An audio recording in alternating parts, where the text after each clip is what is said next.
부담이 되실는지 모르지만 질문으로 시작을 하겠어요. 성경의 주제, 성경의 제목이라고 할까요? 주제, 무엇이라고 생각합니까? 예?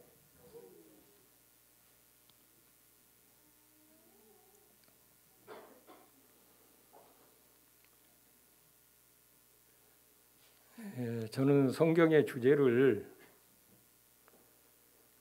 예수님 또는 하나님의 나라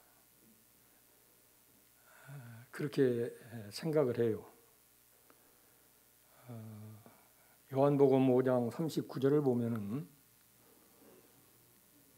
너희가 성경에서 영생을 얻는 줄 생각하고 성경을 상고하거니와, 지금 개정판에는 연구하거니와로 번역을 했는데요. 이 성경이 곧 내게 대해서 기록한 것이다. 그때 성경은, 신약 성경은 없었습니다. 신약 성경은 안 써졌어요. 하나도. 예수님이 말씀하시는 이 성경은 구약 성경을 가리킴인데, 구약 성경은 바로 누구에게? 예수님에게 대해서 기록한 말씀이라는 거예요.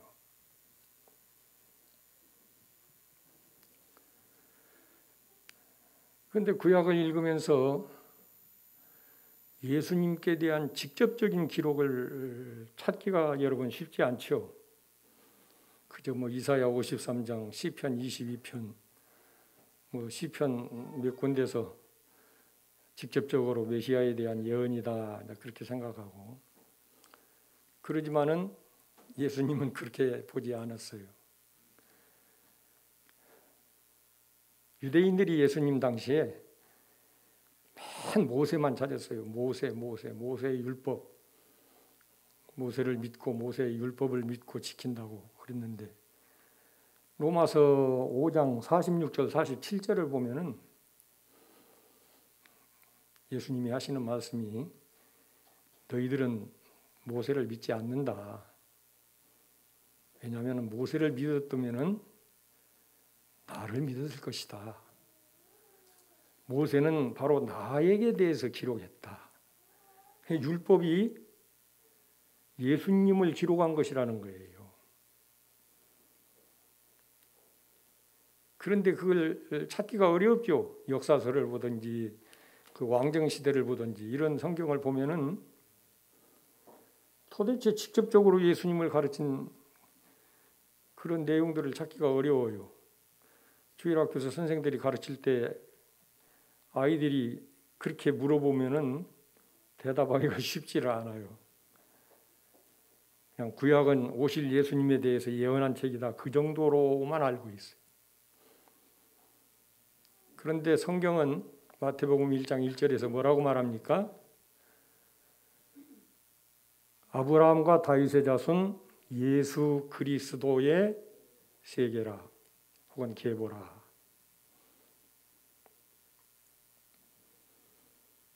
그러니까 성경에 맨 처음 나오는 아브라함으로부터 시작을 해서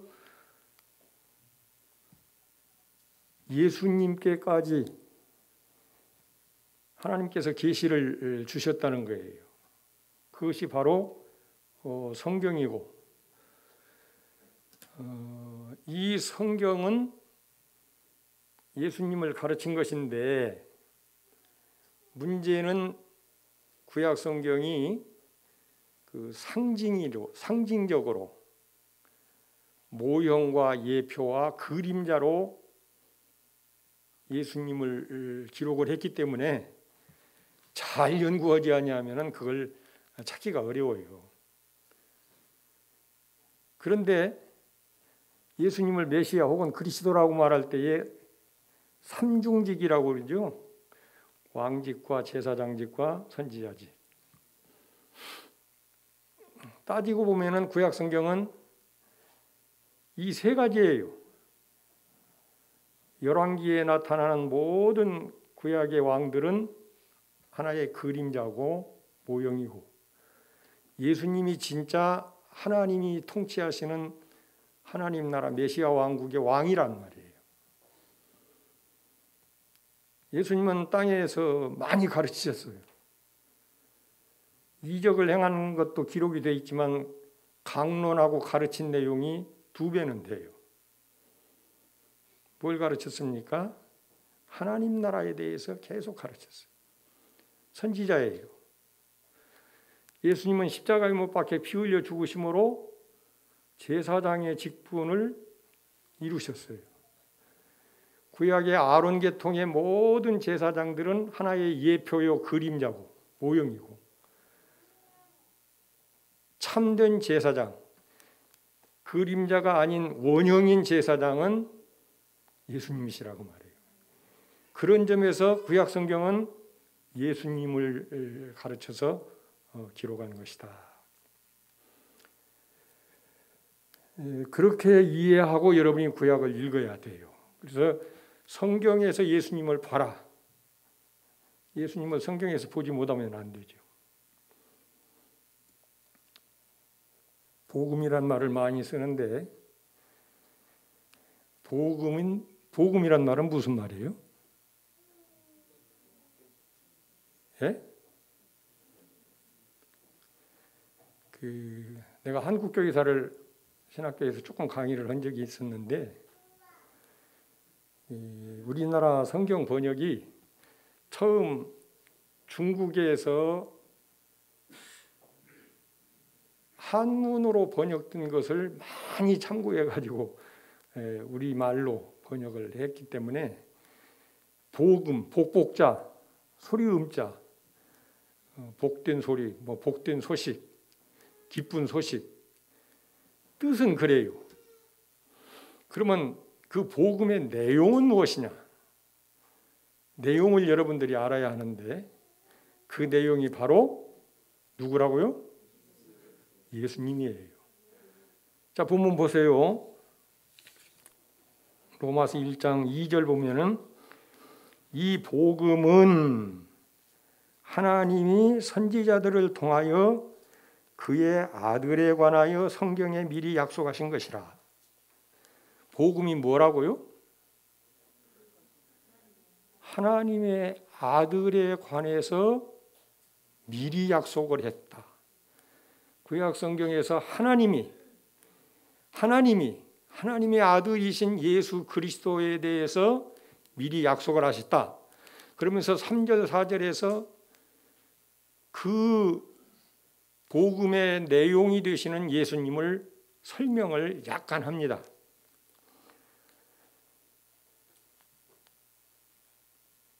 그의 아들에 관하여 말하면 육신으로는 다윗의 혈통에서 나셨고 성결의 영으로는 죽은 자들 가운데서 부활하사 능력으로 하나님의 아들로 선포되셨으니 곧 우리 주 예수 그리스도시니라. 이 말을 보통 주석책들을 보면은요,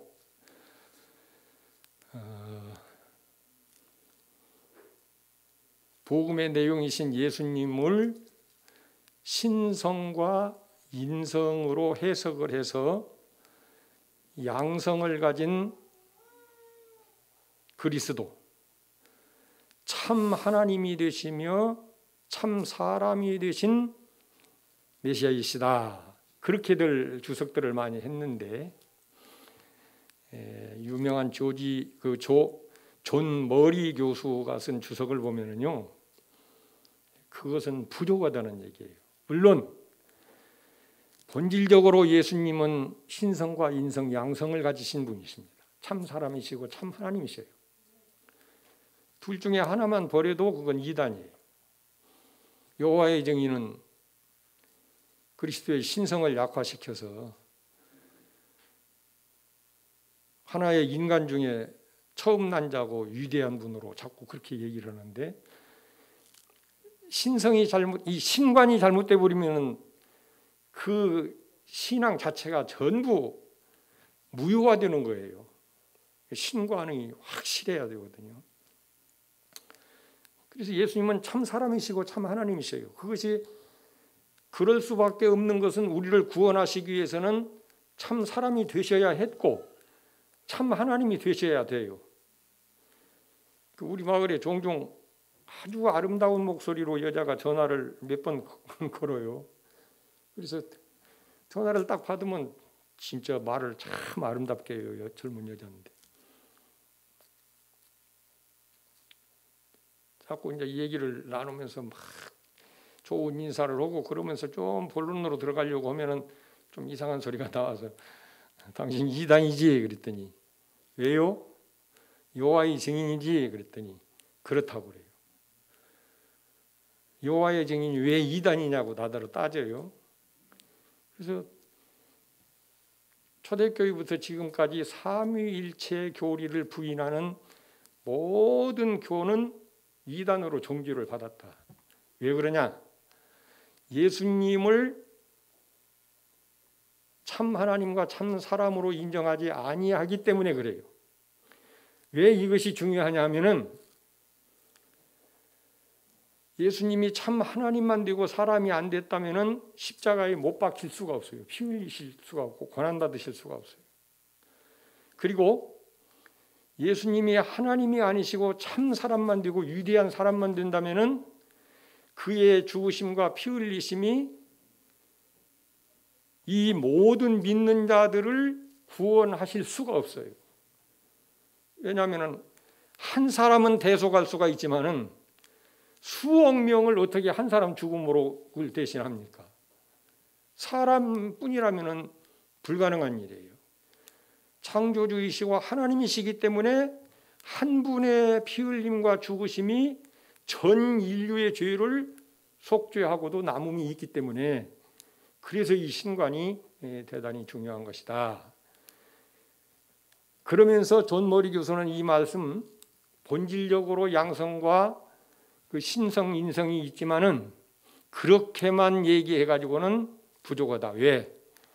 로마서는 복음을 가장 잘 설명한 책이라는 거예요.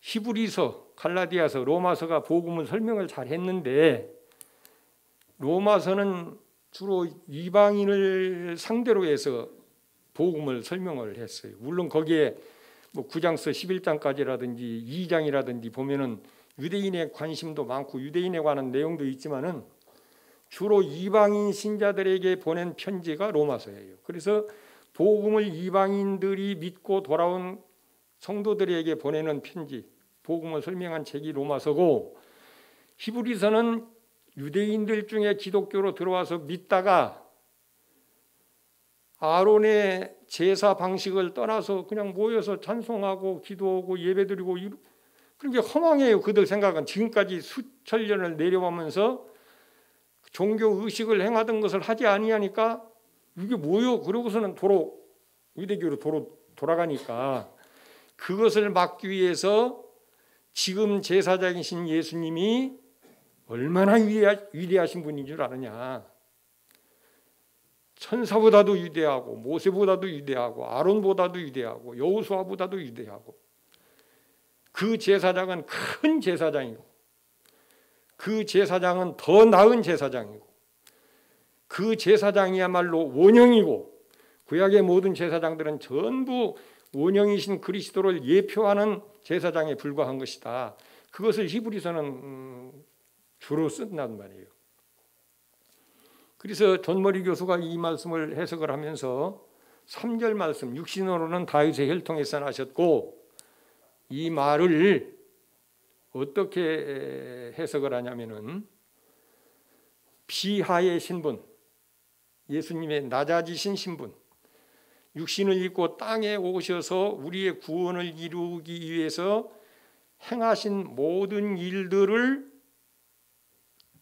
의미하는 비하의 신분을 말하고 성결의 영어로는 하나님의 아들로 인정되셨다는 이 말은 부활한 이후에 승천하셔서 하늘에 올라가셔서 하늘에서도 지금 우리의 구원을 위해서 일하고 계시는 그런 그리스도시다. 그렇게 봐야 복음 전체를 우리가 설명할 수 있는 것이지 예수님은 참 사람도 되고 참 하나님도 되신데 그것만 전해 갖고는 안 된다는 얘기예요. 예수님의 전부를 가르쳐야 된다. 그래서 우리가 복음을 믿으면 구원을 얻는다고 하는데 복음이 무엇인지를 알지를 못하죠. 로마서 1장 16절 17절을 로마서의 주제라고 말을 하죠. 한번 보시죠. 내가 복음을 부끄러워하지 아니하노니 이 복음은 모든 믿는 자에게 구원을 주시는 하나님의 능력이 됨이라. 먼저는 유대인에게요 그리고 헬라인에게로다. 복음에는 하나님의 의가 나타나서 믿음으로 믿음에 이르게 하나니 기록된 바 오직 의인은 믿음으로 말미암아 살리라 함과 같으니라.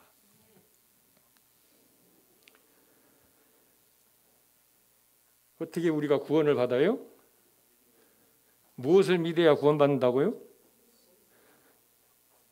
예수님이 누구라고요?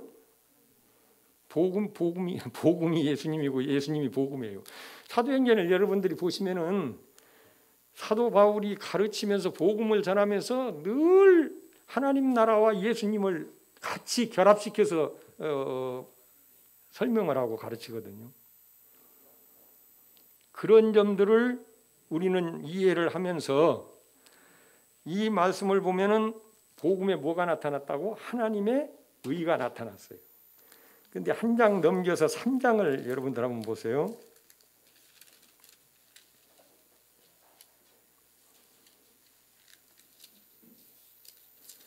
3장 23절 보면 모든 사람이 죄를 범하였음에 하나님의 영광에 이르지 못하더니 그리스도 예수 안에 있는 속량으로 말미암아 하나님의 은혜로 값없이 의롭다함을 얻은 자 되었느니라. 이 개정판에는 속량이라고 되어 있고 개역성경은 구속이라는 말로 되어 있어요. 이 뜻이 뭐냐면은 전쟁 때 전쟁 포로가 되었던지 노예가 되었던 사람을 그 몸값을 주고 사서 자유롭게 풀어주는 것, 그 말이 구속이라는 말이에요. 속량이라는 말도 마찬가지예요. 몸값을 지불하고 사서 그냥 자유롭게 풀어주는 거예요. 그러면 우리가 의롭게 되는 방식을 로마서 3장 24절이 가르쳐요. 이건 여러분들이 꼭 기억을 해야 해요. 왜냐하면 의롭다함을 받는 것은 구원받는다는 말과 동일한 거예요. 의롭다함을 받은 사람이 구원 못 받는 그런 경우는 없거든요. 구원이라는 말을 쓸 때 뭐 과거, 현재, 미래 뭐 구원을 얘기하는데 과거 구원은 이 칭의, 의롭다함을 받은 것을 의미하고 현재 구원은 성화, 칭의받은 사람이 점점 성화되어 가는 과정이고 미래 구원은 영화, 우리가 죽었다가 부활을 해서 부활하신 예수님과 똑같이 되는 영원한 생명, 부활한 생명이 그것이 영화롭게 되는 것이 완전한 구원이에요. 그래서 우리가 구원을 얻었지만 아직 로마서 8장에 보면 소망으로 구원을 얻었다고 했어요. 구원이 완성된 것은 아니라는 거예요. 그러나 의롭다함을 받은 자는 어때요? 의롭다함을 받은 자가 거기서 탈락되는 그런 법이 있을까요? 칼빈주의 장로교의 교리에서는 그러질 않아요.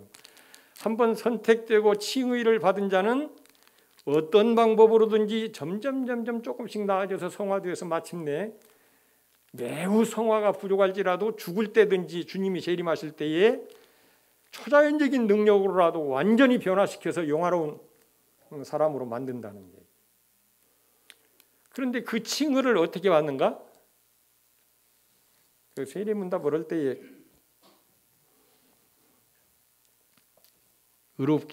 의롭다함을 받았습니까? 물어보면은 대답들을 못 하더라고요. 왜 손이 자꾸 뒤로 가고 머리를 극적극적. 학생들에게 의롭다함을 받았냐? 못 받았어요. 그런데 왜 세례를 받으러 왔어? 왜 이런 현상이 일어나느냐면은 칭의를 어떻게 받는지를 몰라서 그래요. 그런데 여기 로마서 3장 24절에 뭐라고 그랬어요? 그리스도 예수 안에 있는 속량으로 말미암아 하나님의 은혜로 값없이 의롭다 하심을 받았다. 이건 철저히 보상이 아니에요. 값 없이, 보상이 없이, 무상으로, 값 없이 그냥 은혜, 선물, 은혜로 받은 것이라는 거예요. 이것은 우리의 행위와 관계가 없어요. 또 이렇게 말을 하면 그러면 뭐 아무렇게나 살아도 하나님이 선택해서 너 칭호받았다 하면 아무렇게나 살아도 되겠네. 그런 궤변을 가지면 안 되죠. 그런 생각을 만일 가졌다면 그 사람은 불택자라고 확신해도 돼요. 칭호받은 사람은 그런 생각을 갖지 않습니다.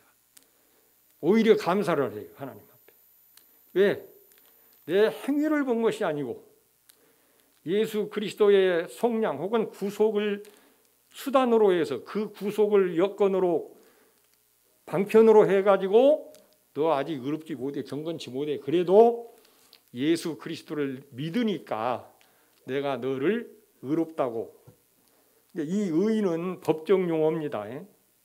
재판장이 법정에서 너 무죄다, 유죄다 그걸 선고하는 것이에요. 그런데 의인으로 우리를 딱 규정을 해버리면은 우리는 구원받은 하나님의 백성이 되는 것이다.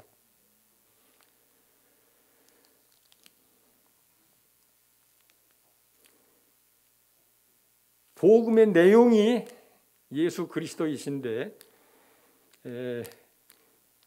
예수 그리스도를 믿으면 구원을 받죠. 사도행전 16장 31절에도 주 예수를 믿으라 그리하면 너와 네 집이 구원을 얻으리라 그랬는데 그 복음의 내용을 우리가 더 풍부히 깊이 알아야 하고, 왜냐하면 알지 못하면 믿을 수가 없어요. 모르는 걸 어떻게 믿겠습니까? 고린도전서 15장을 찾아보세요.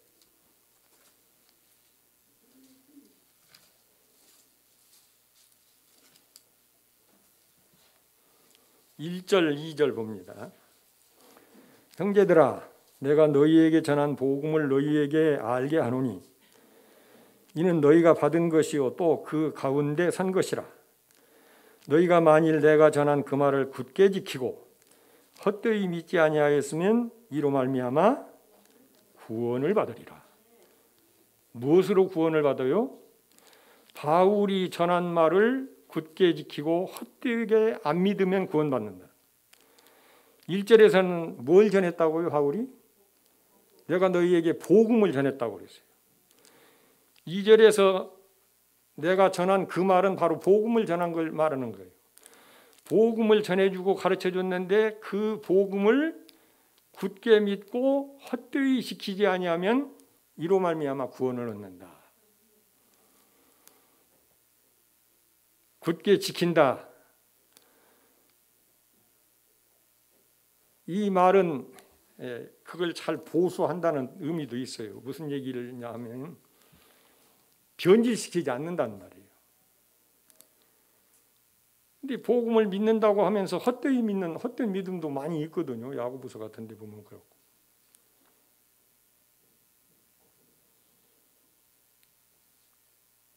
그러면서 이어서 그 고린도전서에서는 무슨 말을 하냐면은 3절 내가 받은 것을 먼저 너희에게 전하였노니 이는 성경대로 그리스도께서 우리 죄를 위하여 죽으시고 장사 지낸 바 되셨다가 성경대로 사흘 만에 다시 살아나사. 복음의 핵심적인 내용은 십자가의 죽으심과 부활, 이 두 가지예요. 예수님이 십자가에 못 박혀 피 흘려 죽으셨다는 사실과 죽은 다음에 성경대로 사흘 만에 다시 살아나셨다는 것. 그것을 믿으면 왜 구원을 받는가? 여기까지 여러분들은 이제 파고 들어가서 알아야 돼요. 모르면서 예수님이 십자가에 달려 죽으신 것이 나하고 뭔 관계예요? 예수님 부활하신 것이 나하고 무슨 상관이에요? 그런 생각을 가지면 안 된단 말이에요. 그러므로 복음을 그냥 간단하게 쉽게 한 시간에 설명할 수 있는 게 아니에요. 아까도 말했지만 성경 자체가 복음인데 이 성경을 통해서 여러분들은 예수 그리스도를 더 배워야 하고 알아야 하고 그 알아야 믿게 되고 구원을 얻게 되는 것이죠. 이 신지식이 얼마나 중요합니까? 사도 바울은 에베소 1장 15절 이하에서 쭉 성도들을 위해서 기도하면서 계시의 영을 받아 하나님을 알게 하시고 계시의 정신을 받아 하나님을 알게 하시고 그런 에베소 3장에 가서는 쭉 기도하면서 뭐라고 그리스도의 사랑을 알아 그 넓이와 깊이와 높이가 어떠한 것을 깨달아 하나님의 충만한 것으로 충만하기를 원하노라. 이 하나님에 대해서 아는 것을 자꾸 가르쳐요. 예수님도 요한복음 17장 3절에서 그렇게 말씀하셔요. 뭐라고 말씀하십니까? 영생은 곧 유일하신 참 하나님과 그의 보내신 자 예수 그리스도를 아는 것입니다. 거기다가 믿는 것이라 그렇게 하지 않냐고 아는 것이라고 그랬어요. 예수를 믿으려면 어떻게 합니까? 로마서 10장에서 가르치는 대로 들어야 해요. 전해주는 자가 있어야 하고 그걸 들어야 하고 듣고 깨달아야 믿음은 들음에서 나는 것이고 예수 그리스도로 말미암아 믿음이 나는 것이다 그 말이에요. 그렇기 때문에 성경을 통해서 여러분들은 무엇을 배워야 합니까? 예수님을 배워야 하고 하나님을 배워야 해요. 호세아서 6장에 여호와를 알자 심써 여호와를 알자. 하나님을 모르는 것이 죄 중에 죄라는 말이죠. 그러니까 하나님을 알고 예수님을 바로 아는 것이 그것이 믿음의 첫걸음이에요. 모르는데 어떻게 믿겠어요? 그분에게 어떻게 내 생명을 걸고 신뢰를 하고 그러냔 말이에요. 디모데 후서 3장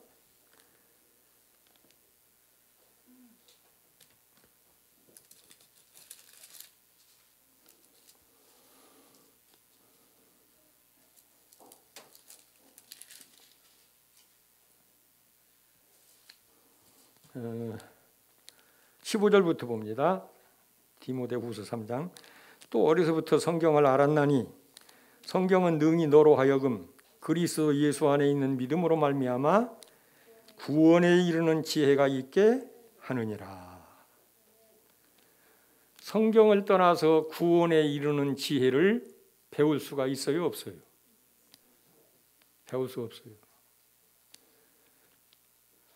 성경은 하나님이 피조물인 우리들에게 창조주가 자기를 나타내고 알리고 계시하신 것이 성경이란 말이에요.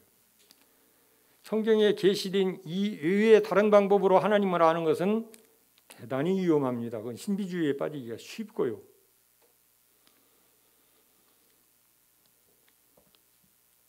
하나님을 알고 예수 그리스도를 알고 복음을 알려면 어떻게 해야겠어요? 성경을 읽어야죠. 성경 여러분들 많이 읽습니까? 성경 참 안 읽더라고요. 안 읽는다 해도 그렇게 안 읽을 수가 없어요. 내가 현직에 있을 때 목사가 1년에 성경 10번 읽었는데 장로는 몇 번 읽어야 하겠어? 그랬더니 똑똑한 권사님 한 분이 5번이요 그러더라고요. 권사님은 몇 번 읽어야 쓰겠어? 권사님들은 1년에 3번은 읽어야죠. 그렇게만 하면 얼마나 좋겠어요. 안 읽어요. 내가 광주노회 고시부장을 할 때 시험 보러 온 사람들이 나를 제일로 무섭다고 그래요. 그 남북교회 상국 목사가 심어놓은 남북교회 장로들이 아이고 이 목사님 만나면 무섭다고 그래서 왜 무섭냐 하면은 딴 얘기가 아니에요. 내가 하나씩 물어봤거든요. 목사들 사람에게 성경 몇 번이나 읽었냐고. 두 번 정도 읽은 것 같아요. 또 다른 분은 조금 또 읽었다는 분은 한 5번은 읽었을 거예요. 장로 시험 보러 온 사람에게 성경 몇 번이나 읽었냐고. 한 번도 못 읽고 그냥 시편하고 신약하고 여기저기 조금 읽었어요. 도리를 오해하는 자들을 바로 잡아주는 것이 장로의 직무고, 목사는 성경을 통해서 계시된 하나님 예수님을 가르치는 것이 목사인데, 성경을 읽지 아니하고 어떤 방법으로, 무슨 방법으로 설교를 하고 성도들에게 은혜를 끼치고 가르치냔 말이에요. 우리 한국 교회가 큰일이에요. 복음이 없어요. 복음을 안 가르쳐요. 제 큰아들이 수원 제일교회 다니는데 뭔 얘기를 하다가, 내가 지금 노마스를 현직에 있을 때 3번 강해 설교를 했는데 그 원고를 모아가지고 지금 책을 하나 만들어서 소책자를 만들어가지고 그걸 요구하고 원하는 사람들이 많아요. 내가 좀 신학교 학생들을 좀 가르치기도 하고, 나하고 접촉한 목사님들, 이제 대화하고 한 목사들이, 아이 목사님 그거 좀 책 좀 만들어서 좀 줘요. 그랬어서 지금 그걸 정리하고 있다 그랬더니, 지금 복음을 설교하는 목사가 어디가 있대요? 그래 버리더라고, 큰아들. 뭐 9,000명 모이는 교회에서 이번에 뭐 안수 집사로 피택됐다고 그러는데, 그만큼 성경을 안 읽는다는 얘기. 목사가 돼가지고도 성경을 안 읽는다니까요. 난 그래서 교회에서 그전에도 그냥 성경 읽으면서 연구한다고 이제 주석도 보고 묵상도 하고 그러니라고 책에는 안 읽고 그냥 읽고 그랬어요. 그런데 신학교 가기 전에 한 20번 통독을 하고 신학교를 갔거든요. 그랬더니 신학 공부하는데 문제가 안 되더라고. 받아들이는 수용 능력이 성경을 안 읽은 사람하고 성경을 읽고 그 신학을 배우는 사람하고 전혀 틀려요, 실력이. 그리고 이제 뭐 목사가 돼가지고는 이제 뭐 성경을 차례대로는 안 읽었지만은 새벽마다 한 장씩 읽고 기도하고, 또 일주일에 7장씩 하루에 한 장씩 해서 문제를 주부에 내 가지고 이제 풀게 하고, 그런 게 나도 문제 내려면 읽어야 하고 50년 동안 그렇게 목표를 했으니까. 제가 20살 때 전도사였어요. 그때는 목사가 얼마나 귀했는지, 여기 내 부안에 있는 전선호위에서 전도사 일을 시작했는데 18교회 중에서 목사가 부안 읍교회 한 교회밖에 없었어요. 나머지는 전부 전도사. 그때는 전도사가 목사나 똑같았어요. 다 일을 다 해버렸어요. 군대 가서도 군종 사병으로 군종 참모부의 그 사단 참모부에서 근무를 하면서 민간인 교회, 감리교회가 조그마한 교회가 있었는데 거기서 설교를 해달라고 해서 설교를 하고 거의 50년을 목표를 하고 지금 은퇴한 지가 한 7년 됐습니다. 70 딱 되면서 호적 탔고 어쩌고 하는데 그냥 미련 없이 저는 70 되면서 은퇴를, 원로 목사 추대를 받고 은퇴를 했는데, 한갑 지나고 나서 성도들이 하도 성경을 안 읽어서 이래서는 안 되겠다. 내가 하나님과 성도들하고 약속을 좀 해야겠다. 그래서 1년에 11번을 읽었더니 다른 걸 하기가 좀 힘들더라고요. 그래서 이건 너무 벅차다. 1년에 6번 읽자. 2달에 한 번씩 통독을 한다. 그러면 하루에 1시간 읽으면 30페이지를 읽어요.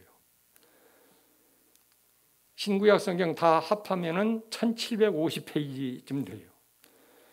그러면 2달이면 60일이면 30, 368, 1800페이지를 읽어요.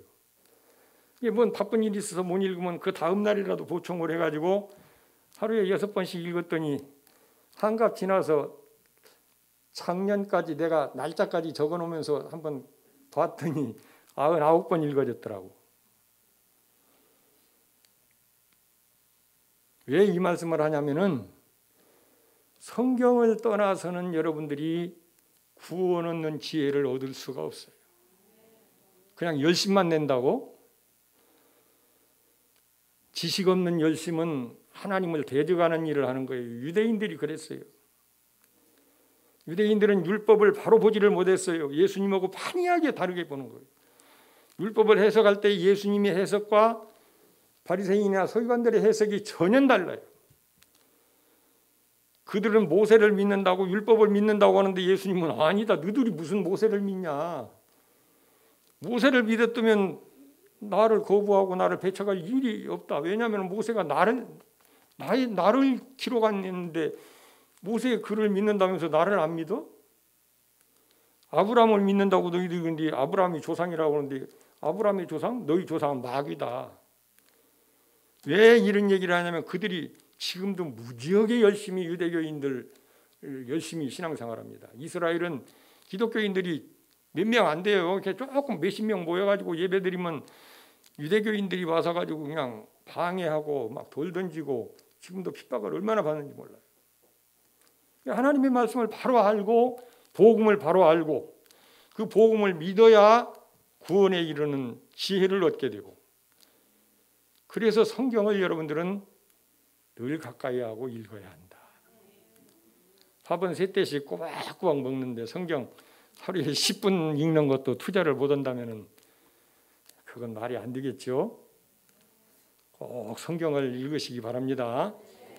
1시간은 여러분들에게 뭐 직장생활도 하고 또 경제활동을 하기 때문에 너무 힘들지 모르니까 자기 전에라도 10분만이라도 읽으면 1년에 적어도 한 번 정도는 통독을 할 수가 있어요.